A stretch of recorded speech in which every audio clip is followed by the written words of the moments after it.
Education is about children, not institutions. Children come first. Similar proposals were rejected overwhelmingly by voters in November, and I believe their voices should guide our work.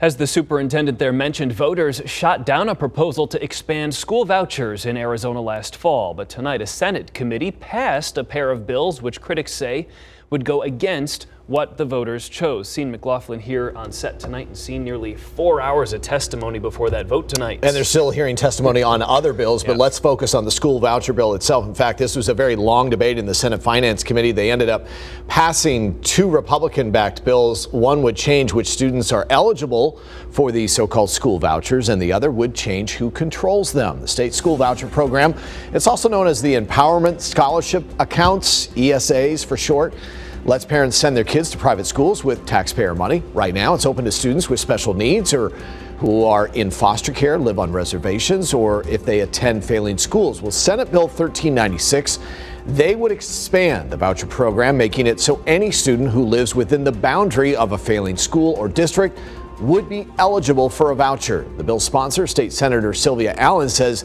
this is not an expansion. It's all about reform. Yes, there are some important things in this reform that will make it better for our parents and for our students, that will bring about transparency for the public. This is about our children and helping our children individually find a path that is best for them in their education. We want to work together to find the best solutions so that this program can best serve the children and families who rely on it. These bills truncate that process and add unnecessary layers of bureaucracy.